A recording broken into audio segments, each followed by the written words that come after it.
ఒక చిన్న విషయాన్ని చెబుతున్నా మీ అందరికీ. మందిరానికి నువ్వు వెళుతున్నావు, నువ్వు వెళుతున్న సంఘములో నీ పాపని ఆ సంఘములో ఉన్నవాడు ఎవడో ఏంటి ఏదో ఒక మాట అన్నాడు. మాట అంటే ఈ విషయం పాస్టర్ గారికి తెలిసింది. మా పాపని ఎలా అన్నాడు, అలా అన్నాడు, అలాగో ఎలాగో అది ఇది ఓ మాట్లాడుతూ ఉన్నా. ఈ వార్త పాస్టర్ గారికి తెలిసి ఆ ఇంటికి వెళ్ళిపోయి, అమ్మా వాడు అలా మాట్లాడడం చాలా పొరపాటు అమ్మా, వదిలేయండి అమ్మా, తప్పు అయిపోయిందమ్మా, వాడిని బట్టి నేను క్షమాపణ అడుగుతున్నానమ్మా అని అయ్యగారు బ్రతిమలాడు. అయినా వినిపించుకోలే. సంఘాన్ని విడిచి వెళ్ళిపోయారు.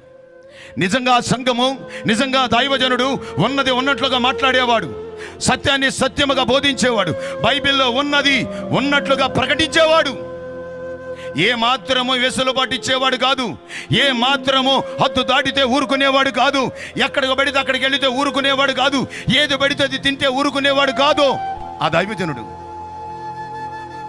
మంచి ఉన్నతమైన క్రమము కలిగిన ఉపదేశము కలిగిన సంఘం, ఆ సంఘాన్ని విడిచి వెళ్ళిపోయారు.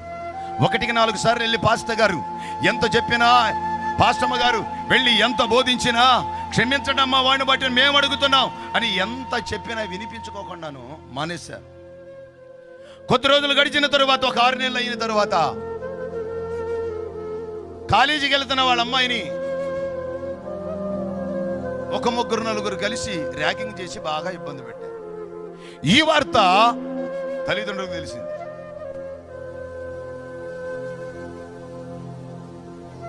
ఇప్పుడు ఏం చేయాలి?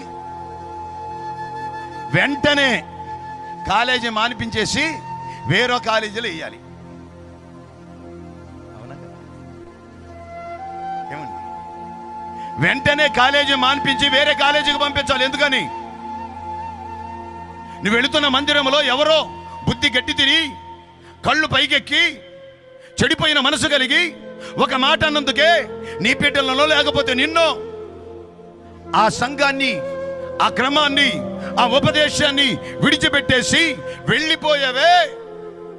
మరి ఇప్పుడు సంఘములను ఒకడంటే కాలేజీకి వెళ్ళిన తర్వాత 3 అన్నారు. ఇప్పుడు నువ్వు కాలేజీని విడిచిపెట్టేసి, లేకపోతే ఆ కాలేజీ కాకుండా మరొక కాలేజీకి వెంటనే పంపించేయాలి కదా.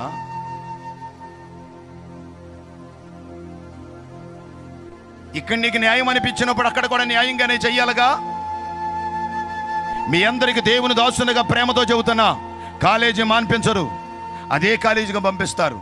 అంటే లోకములో, లోక జ్ఞానములో ఎవడు ఎన్నన్నా సరే, ఎంతమంది ర్యాగింగ్ చేసినా సరే అదే కాలేజీలో పెడతావే, అదే కాలేజీకి పంపిస్తావే. కానీ మందిరములో చిన్న శ్రమ వచ్చేదరికి, సంఘములో దైవజనుని దగ్గర చిన్న మాట అనేదరికి, దైవజనుడు ఏదో కాస్త టెన్షన్లోనో, ఆవేశంలో, కాస్త కంగారులోనో ఒక మాట అనేదరికి అది నీకు ఇరుకుగా అనిపించి విడిచి వెళ్ళిపోతుంటే జాగ్రత్త.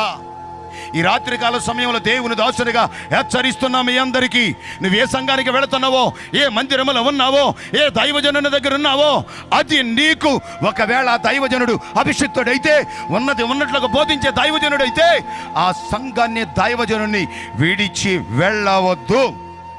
అర్థమైతే చప్పట్లు కొట్టు. హల్లెలూయా, హల్లెలూయా. గట్టిగా